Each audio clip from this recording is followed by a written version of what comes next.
नमस्कार साथियों, स्वागत है नई वीडियो में। दोस्तों हम लोग सेमेस्टर 2 वालों के लिए माइनर वोकेशनल जो सब्जेक्ट है आपका इंट्रोडक्शन टू टूरिज्म, ठीक है, या फिर इसी का नाम जो है सब्जेक्ट का वो है हॉस्पिटलिटी एंड टूरिज्म मैनेजमेंट, जिसको मैं पढ़ना है आपको इंट्रोडक्शन टू टूरिज्म, ठीक है। उसका एक इम्पॉर्टेंट क्वेश्चन है दोस्तों, राष्ट्रीय और अंतर्राष्ट्रीय पर्यटन में क्या अंतर है, दोनों की विशेषताओं का तुलनात्मक विवेचन कीजिए या फिर विवेचना कीजिए।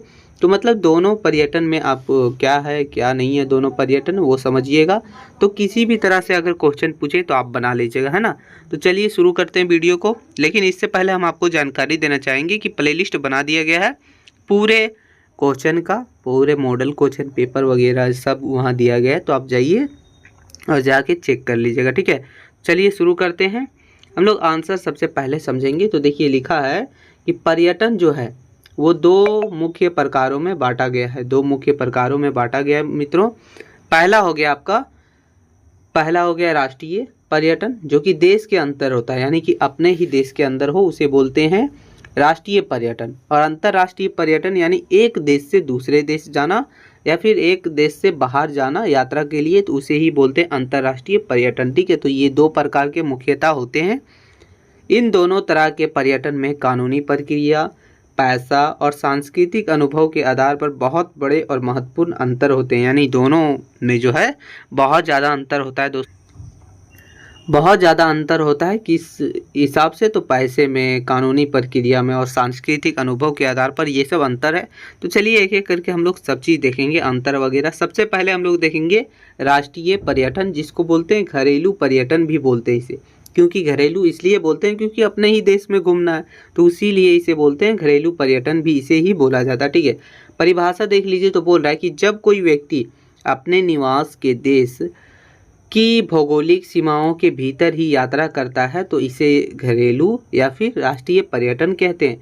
यानी अपने ही देश के भीतर की सीमा के अंदर कोई भी जगह जाके वो जो है पर्यटन का अनुभव लेता है या फिर पर्यटन करता है, वहाँ के भौगोलिक सीमाओं के भीतर जाके वहाँ देखने जाता है, ठीक है। तो उसे ही बोलते हैं हम लोग राष्ट्रीय या फिर घरेलू पर्यटन। तो ये तो नॉर्मल सा चीज़ें आप समझ ही चुके होंगे। तो इसका पहले देखिए विशेषता है। विशेषता क्या है? तो विशेषता हो गया पहला, भाषा। पर्यटकों को उसी भाषा में संवाद करने में आसानी होती है। अब मान लीजिए आप यहाँ से मतलब इंडिया में ही पर्यटन के लिए जाइएगा, कहीं घूमने जाइएगा, तो वहाँ हिंदी में बात कीजिएगा तो बात करने में सुविधा होगी, यानी आप अपनी बातें दूसरे को अच्छे से बता पाएंगे, है ना। तो ये सबसे अच्छा इसकी विशेषता है। दूसरा है मुद्रा। मुद्रा का विनिमय जो है इसमें नहीं करना पड़ता है, क्योंकि वे जो है अपने ही देश की मुद्रा का उपयोग करते हैं। मान लीजिए आप देश में गए हैं, इंडिया से इंडिया में ही घूम रहे हैं, तो यहाँ रुपया ही चलता है, तो आपका जो है मुद्रा का विनिमय नहीं करना पड़ता है और आप जो है अपने ही देश का जो है पैसा, मुद्रा जो भी बोल सकते हैं वो उपयोग करते हैं। फिर है दस्तावेज। इसके लिए आपको जो है कोई भी दस्तावेज, पासपोर्ट वगैरह का ज़रूरत नहीं पड़ता है, आप आराम से जाके जो है घूम सकते हैं, ठीक है। आगे दोस्तों बोल रहा है आगे संस्कृति। तो देखिए संस्कृति और सामाजिक रूप से जो है परिचित वातावरण में यात्रा की जाती है। यानी पहले से आपको पता रहता है, जैसे मान लीजिए आप राजस्थान जाने वाले हैं तो आपको पहले से पता है वहाँ का रहन सहन, थोड़ा बहुत आप पढ़े होंगे, जानकारी होगा, वहाँ का भाषा क्या है ये सब पता ही होगा, है ना। भले ही आपको नहीं पता होगा भाषा वगैरह कि आपको कैसे बोलना है, लेकिन आपको ये तो पता है कि वहाँ कौन सी भाषा बोली जाती है, कैसे आदमी होते हैं, सब पता होगा, है ना। तो ये सब चीज़ सुविधा में देखा जाए तो विभिन्न प्रकार की परिवहन हो गया, आवास सुविधा आसानी से मिल जाता है, क्योंकि ये जो है अपना ही देश के अंदर होता है। फिर इसका अगला विशेषता है जिसमें है अर्थव्यवस्था। देखिए यह बोल रहा है कि यह देश के भीतर आर्थिक गतिविधियों को बढ़ावा देता है और स्थानीय व्यवसायों को लाभ पहुंचाता है। यानी अपने ही देश का जो है आर्थिक गतिविधि, आर्थिक अर्थव्यवस्था में मदद करता है और स्थानीय व्यवसाय को भी लाभ पहुंचाता है, वहाँ के आसपास के लोगों को भी लाभ पहुंचता है। फिर है परिवहन। तो यात्रा अक्सर सड़क हो, रेल हो या फिर घरेलू उड़ान से ही की जाती है, जिससे यह अंतर्राष्ट्रीय पर्यटन की तुलना में अधिक जो है आसान या भी सुलभ हो जाता है, आसानी हो जाती है आने जाने में। तो ये इसका था परिभाषा, विशेषता, ये सब हमने देखा कि इसका राष्ट्रीय या फिर घरेलू पर्यटन, ठीक है, यानी अपने ही देश के अंदर हो उसे। अब हम लोग देखेंगे अंतर्राष्ट्रीय पर्यटन, यानी कि अंतर्राष्ट्रीय पर्यटन के बारे में। तो देखिए सबसे पहले आपको परिभाषा देखना है। तो परिभाषा देखिए कितना बस नॉर्मल सा चीज़ है कि जब कोई व्यक्ति अपने देश की राष्ट्रीय सीमाओं को पार करके किसी दूसरे देश में यात्रा करता है या फिर पर्यटन के लिए जाता है तो उसे ही हम लोग जो है अंतर्राष्ट्रीय पर्यटन कहते हैं या फिर कहा जाता है। तो ये नॉर्मल सी है, आप अपने से भी लिख सकते हैं, बहुत ईजी है ना। चलिए अब हम लोग इसकी विशेषता देखते हैं। तो पहला विशेषताएं में हो गया भाषा। तो देखिए भाषा जो है एक बहुत बड़ी बाधा हो सकती है। पर्यटकों को स्थानीय भाषा समझने या अनुवाद उपकरणों का उपयोग करने की आवश्यकता होती है। यानी कि क्या होता है, आपको वहाँ का भाषा तो पता नहीं होता है तो क्या करना पड़ता है, वहाँ का स्थानीय भाषा समझना पड़ता है या फिर ट्रांसलेटर के रूप में आपको उपकरण का उपयोग करके वहाँ की जो है भाषा को पता करना पड़ता है कि आखिर वो बोल क्या रहे हैं, तभी वहाँ जो आप पर्यटन या फिर यात्रा अच्छे से कर पाएंगे। दूसरा हो गया मुद्रा। विभिन्न देशों की मुद्रा जो है अलग अलग होती है, भिन्न होती है। जैसे मान लीजिए आप अमेरिका गए हैं तो वहाँ डॉलर वगैरह है ना, तो अलग अलग जगह का अलग अलग होता है, इसलिए पर्यटकों को मुद्रा विनिमय करना पड़ता है। ठीक है, तो ये फिर आगे हो गया दस्तावेज। इसमें आपका जो है दस्तावेज जैसे कि अंतर्राष्ट्रीय यात्रा के लिए आपको पासपोर्ट लगता है, वीज़ा लगता है, आपका जो है मेडिकल चेकअप होता है, तो ये सब दस्तावेज लगता है तभी आप जो है जा पाते हैं। ये सब प्रक्रिया जो है बहुत ही जटिल होती है, बहुत ही ज़्यादा जो है जटिल होता है, तो ये सब दस्तावेज वगैरह आपको ज़रूरत पड़ता है। फिर आगे हो गया संस्कृति। दोस्तों बोला है विभिन्न संस्कृति, रीति रिवाज और जीवन शैली का अनुभव होता है जो यात्रा को सांस्कृतिक रूप से समृद्ध बनाता है। यानी वैसे वैसे रीति रिवाज, वैसे वैसे संस्कृतियाँ या फिर जीवन शैली का अनुभव होता है जो आपने कभी देखा ही ना हो। ठीक है, तो ये सब हो गया।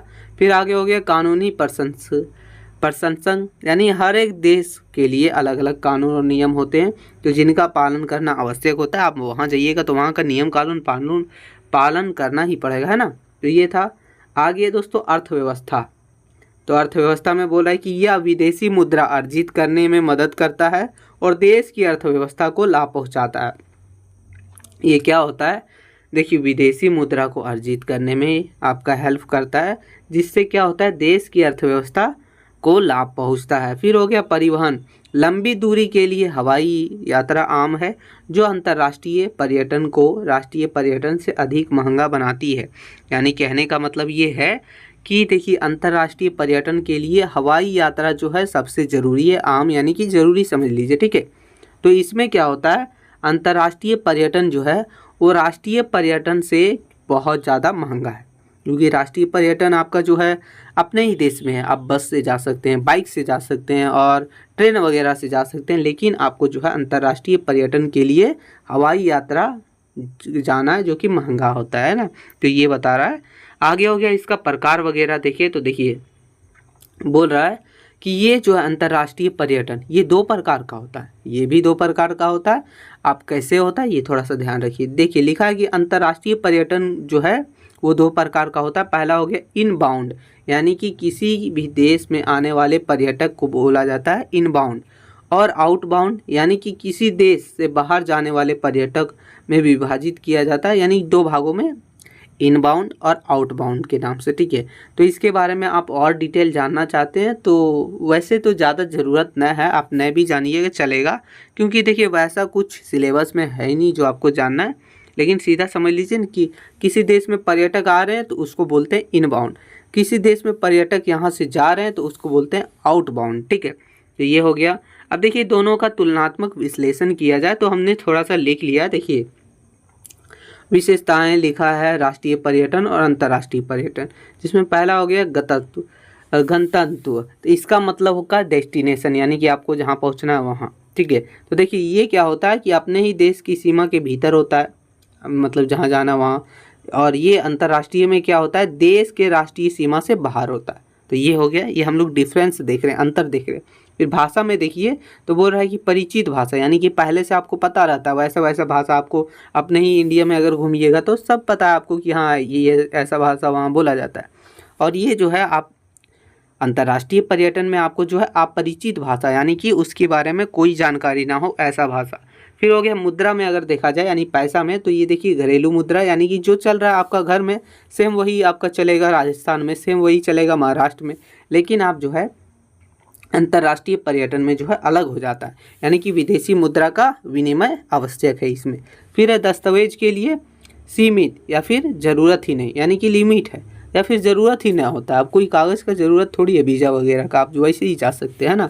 लेकिन इसमें जो है अंतर्राष्ट्रीय पर्यटन में आपको पासपोर्ट चाहिए, वीज़ा चाहिए, स्वास्थ्य संबंधी जो है मतलब मेडिकल चेकअप का उसका भी रिपोर्ट चाहिए, ऐसा ज़रूरी पड़ता है। ठीक है, तो ये है अंतर।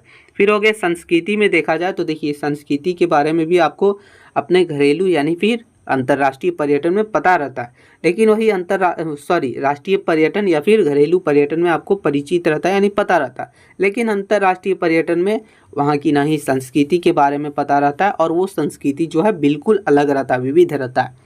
कानून में देखा जाए तो अपने देश का कानून आपको पता ही होगा कि क्या कानून वगैरह, लेकिन अलग अलग देश के अलग अलग कानून होते हैं। तो अंतर्राष्ट्रीय पर्यटन में अलग अलग देश के अलग अलग कानून है। ठीक है, तो उसका पालन करना पड़ता है।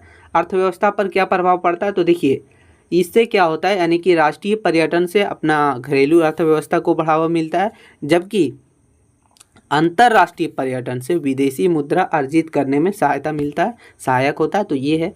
खर्च में देखा जाए तो देखिए आमतौर पर कम होता है, कम खर्च में आप जो है राष्ट्रीय पर्यटन या फिर घरेलू पर्यटन का मज़ा ले सकते हैं। लेकिन आप अंतर्राष्ट्रीय पर्यटन में जाइएगा तो ये थोड़ा अधिक हो जाता है, ये थोड़ा महंगा हो जाता है। तो ये था।